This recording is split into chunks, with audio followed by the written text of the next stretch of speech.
जय श्री राधे दोस्तों, आइए सुनते हैं आज की कहानी। कहते हैं कि एक बार भगवान शंकर जी और माता पार्वती घूमने के लिए निकले। रास्ते में माता पार्वती को एक व्यक्ति जो था भूख से तड़पता हुआ दिखाई दिया और ये देखकर माता पार्वती का मन बड़ा दुखी हुआ। भगवान शिव ने भी देखा लेकिन वो आगे बढ़ गए। तभी माता पार्वती से अब रहा नहीं जाता है। वो भगवान शंकर जी के पास गई और पूछने लगी कि आपको तो करुणा का सागर कहा जाता है, लेकिन आपने इस भूखे व्यक्ति की सहायता नहीं की। इस पर आपने अपनी थोड़ी सी भी दया नहीं दिखाई। तो तब भगवान शिव कहने लगे कि तुम नहीं जानती हो कि मनुष्य की आदत है कि वो मन के बहकावे में आ जाता है।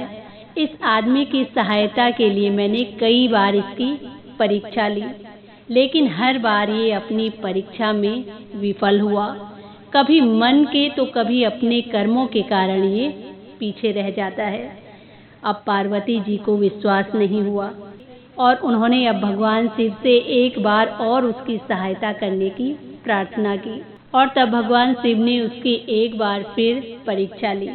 उन्होंने उस आदमी को खूब सारा भोजन दिया, खूब अनाज दे दिया, फल दे दिए और ये देखकर वो व्यक्ति जो था बड़ा खुश हुआ और अब वो भरपेट भोजन करता है और अपनी भूख को शांत करता है।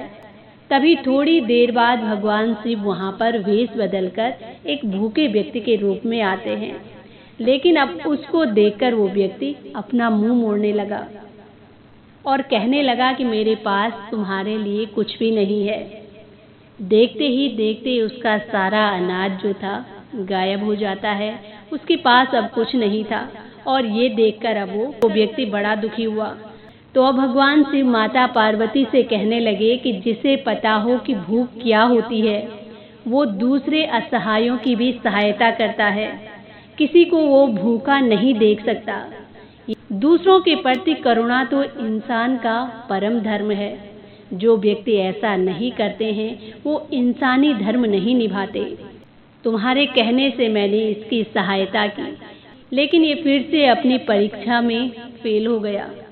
तो ये सुनकर अब माता पार्वती चुप हो गई और भगवान शिव के साथ आगे बढ़ गई। तो ये थी आज की कहानी।